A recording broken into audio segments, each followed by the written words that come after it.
Yes, guys, welcome. Billy here. And in this video, we are going to cover what is a wild minds community. And at the end of this, you should understand how freedom focused land and community projects create independence from the system and resilience against Agenda 2030.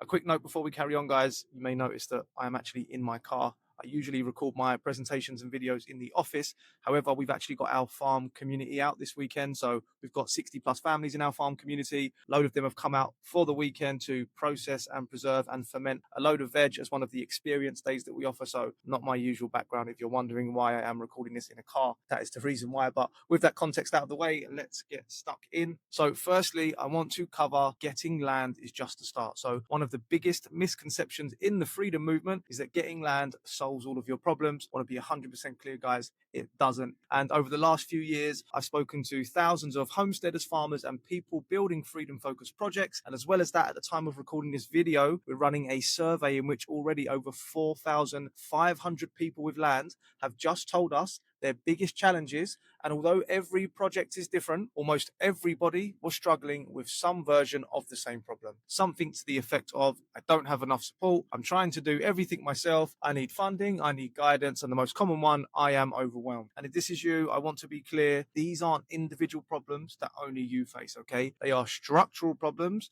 And the reason we have these problems is because we've all been trying to build independence from the system using a model that doesn't work. Self-sufficiency is a scam. So when we first got land and started homesteading, we thought that we could do everything. This is me, my wife, the kids, and a big dream of freedom. But it didn't take us very long to realize that no individual or family, no matter how capable they are, can realistically provide all of the knowledge, skills, labor, and resources needed to create independence from the system. It's simply too much. And after speaking with countless burnt out, exhausted, and overwhelmed homesteaders and farmers, I realized that our personal experience wasn't the exception, it was actually the rule, and that land alone does not provide freedom, and that you need people. And why does this matter? It matters because it exposes a really important problem and also a massive opportunity. There are thousands, if not millions, of awake people who already have land, but they don't have enough people around them to unlock its potential. And as a result, they never really create any real resilience and they never really thrive. The land is there,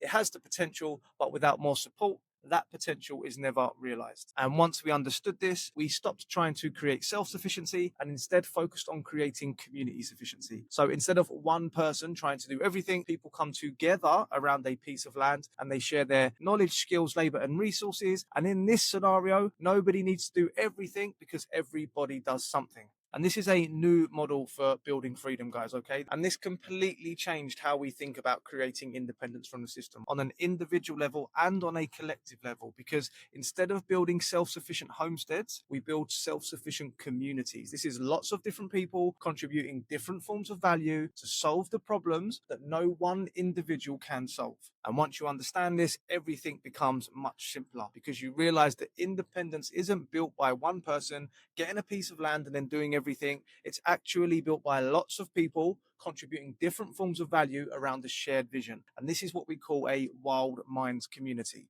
And every wild minds community is different, guys, right? Some are homesteads, some are farms, some are educational projects, and no two projects ever look exactly the same, but the principles behind them always are. It's basically people coming together around a shared vision. Everybody contributes in different ways and everybody benefits. So what does this actually look like in practice? So if the biggest challenges facing people with land are a lack of support, what does the solution actually look like? And rather than just talking about this in theory, let's use our own Wild Minds community. So this is the farm that I'm recording this from now. Let's use that as a real life example. So our project can only exist because we have a community of over 60 families all contributing in different ways. And some provide skills, some provide labor, some provide investment. Every role solves a different problem. And together, those roles create something that no individual or family could achieve alone. So our farm is a living example of community sufficiency. So let's take a look at exactly how that works and the roles associated with it. So firstly, we've got vision and leadership. And the problem this solves is a lack of direction. And if you look behind the scenes of a lot of land and community projects, okay, you will find this as the most prevalent fundamental problem when these projects are struggling, right? So every successful project needs someone to define the vision. This answers the questions: where are we going? Why does this project exist and what are we trying to build? Somebody has to answer these questions and then help to coordinate the project around them. Because without a clear vision, I promise you guys, people will try and pull in all different directions. The priorities are unclear, decisions cannot be made, and this leads to chaos and conflict. And I'm speaking from experience, guys. This was the problem when we started our project. It was an awful situation to be in, terrible levels of conflict, and we realized that at the root cause of this was not having a clear vision to bring people together and work towards in a cohesive way. So this is a really important role that somebody needs to play in every single project. And I'll just take a moment, guys, to define leadership. Okay, it's really important to understand what we mean by the word leadership, because due to the abuse of power by those in positions of authority in society, we've come to associate leadership with control, but these are entirely different things. Okay, abusing a position of authority for personal gain is absolutely not leadership. A good leader provides clarity, they make difficult decisions when necessary, they seek to resolve conflict, they coordinate people around a shared vision,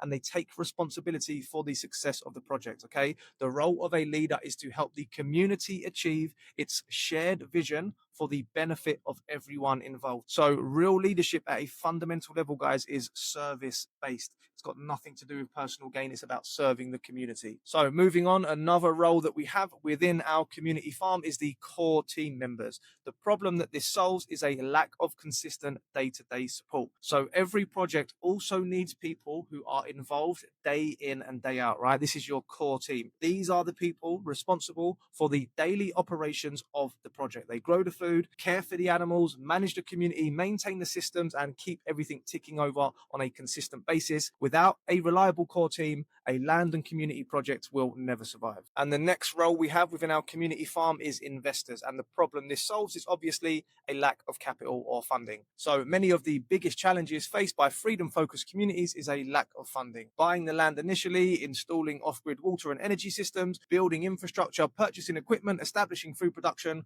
all of these things require significant capital before they begin producing value. And investors solve that problem by providing the capital. And over the course of building our own project, we've raised more than £400,000 from people who believed in the vision and wanted to help make it a reality. And without that support, we would not have been able to progress our project. And I'll just take a moment here, guys, to elaborate and explain that when I say investors, I don't mean banks or lending institutions.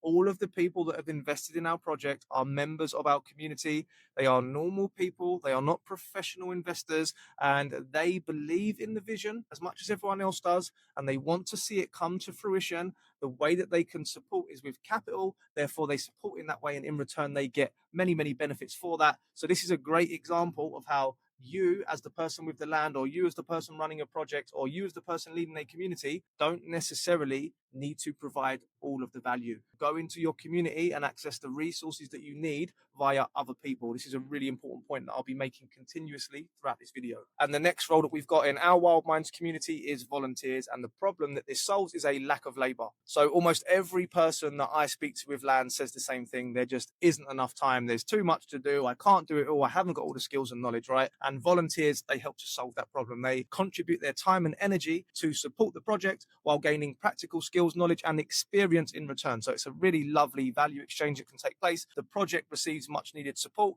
and the volunteers gain experience and build relationships to progress their own journey. And it's actually very common that volunteering becomes the first step into deeper involvement with a project, and the entire core team for our own community farm began exactly this way, by volunteering. And the next role that we'll look at, guys, is monthly members. And the problem that this solves is a lack of financial stability. So one of the biggest challenges for any community project is creating predictable income. Monthly members help to solve this by supporting the project through regular monthly membership payments. This creates recurring income that offers stability and allows for forward and future planning. For our own project, this takes the form of a private members club. Our members contribute £50 per month as a membership fee, alongside making additional food allocations. And while I want to be absolutely clear that this doesn't fund the entire farm, it does create an important layer of recurring revenue that adds a lot of stability to our project, while also providing members with ongoing access to benefits. So it's another genuine win-win. Everyone involved in this scenario gains out of it.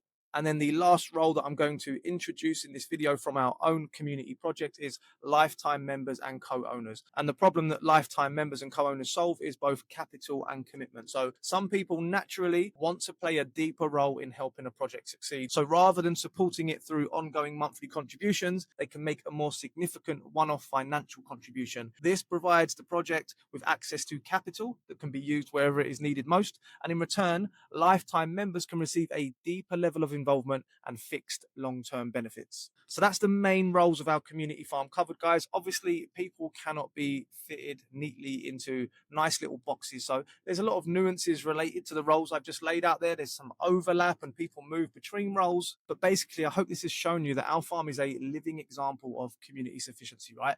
Every role solves a different problem. Everyone is supporting the project in a way that suits their situation. And most importantly, everyone gets access to land and everyone gets independence from the system. So let's actually now define a Wild Minds community now that you understand the concept a little bit more and you've had some actual examples from our own Wild Minds community. So at a simple level, guys, a Wild Minds community is a freedom-focused land and community project where people come together to share knowledge, skills, labor, and resources to create independence from the system and resilience against the agenda. And together, Wild Minds communities and their members make up the Wild Minds network, all right?